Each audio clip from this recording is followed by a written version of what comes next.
Return on capital employed, इसको अपने small are बोलेंगे, is greater than expectation of share holder. Expectation of share holder का मालूम है ना, कॉस्ट ऑफ इक्विटी बोला जाता है। अगर मैं ज्यादा रेट से कमा के दे रहा हूं तो रिटेंशन करूंगा, मैं डिविडेंड नहीं बांटूंगा। लेकिन अगर रिटर्न ऑन कैपिटल एम्प्लॉयड कम है,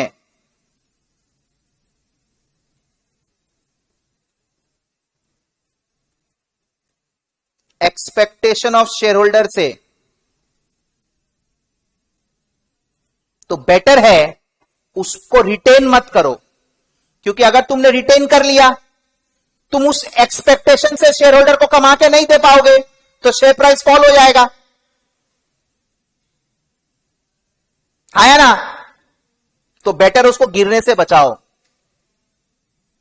डिविडेंड दे दो।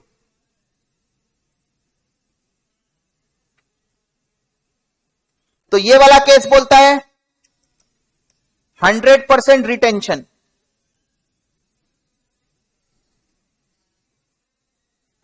ये वाला बोलता है 100% पे आउट, डिविडेंड पे आउट। जो भी कमाया डिविडेंड बांट दो, जो भी कमाया रिटेन कर लो। लेकिन प्रैक्टिकली ये पॉसिबल नहीं है दोस्त। 100% रिटेंशन कैसे करोगे बताओ? पॉसिबल है?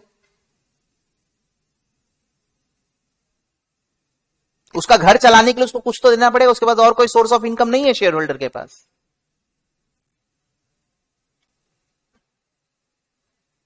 सो डिविडेंड डिसीजन एक कला है,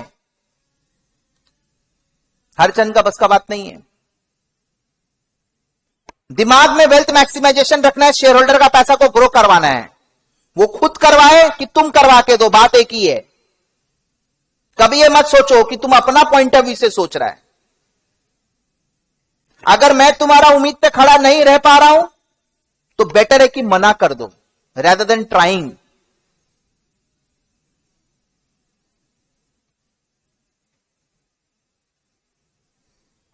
तो अगर कंपनी जिस रेट से कमा रही है वो ज्यादा है शेयर होल्डर का एक्सपेक्टेशन से, तो रिटेंशन करेंगे हम लोग।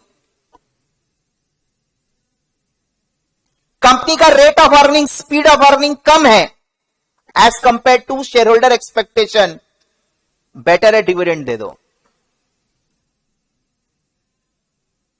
हालांकि 100% रिटेन करना पॉसिबल नहीं है, उसको कुछ ना कुछ तो देना पड़ेगा। 10% 20% दे दो, मिनिमम एक चाहिए ना उसको घर चलाने के लिए। हां, अगर वो कहीं नौकरी कर रहा हो, उसने इन्वेस्टमेंट किया हो, तो अलग अलग टाइप के शेयर होल्डर होंगे, सबका परसेप्शन अलग अलग होगा। ये तो मैं खाली एक मुद्दा डिस्कस कर रहा हूं। मान लो कंपनी बोलती है हमारे पास में बेटर अपॉर्चुनिटी है, हम आपका वेल्थ को बढ़ा के देंगे, हम आपका सब कुछ करके देंगे, आपका पैसा को आसमान ले जाएंगे, आप डिविडेंड मत मांगिए। Let us retain the profits, let us plough back the profits, I will give you good returns. बोला आज अगर खाएंगे नहीं, कल का सूरज देखने के लिए जिंदा रहना पड़ेगा, उसके लिए खाना जरूरी है, तो कुछ डिविडेंड दो। कोई बोलेगा नहीं हमारे पास दादा परदादा हमारे बहुत देके गए हैं, ये मेरा सरप्लस मनी मैंने इन्वेस्ट किया है, पैसा तो मेरा घर कहीं और से चलता है, उसका सोच अलग होगा। ये सब छोड़ो, इनकम टैक्स का बात कर लेते हैं। पहले डिविडेंड एग्जेम्प्ट हुआ करता था,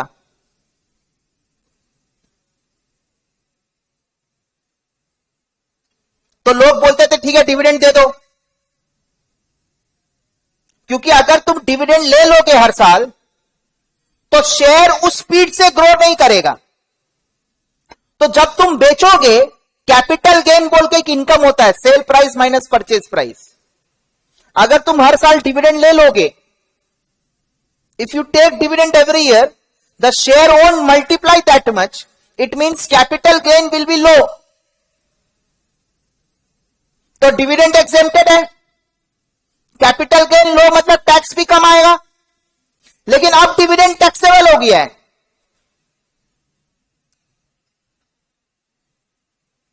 and dividend income is included in your total income. उस पर हाई रेट ऑफ टैक्स लग रहा है, तुम 30% टैक्स ब्रैकेट में हो।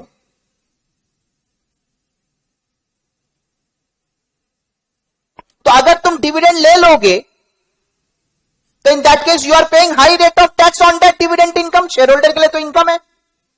और अगर मैं डिविडेंड ना लूं तो मेरा शेयर प्राइस ज्यादा ग्रो करेगा, there will be huge capital gain. Capital gain पे टैक्स रेट कम है as compare to income tax. किसी भी कंट्री का टैक्स लॉ उठाओ, US, UK, India, capital gain पे टैक्स रेट कम है as compare to dividend income. Investor perception, taxing authority, तो जैसा कंट्री का टैक्स का नॉर्म्स है उसके बेसिस पे भी डिविडेंड डिसीजंस लिया जा सकता है।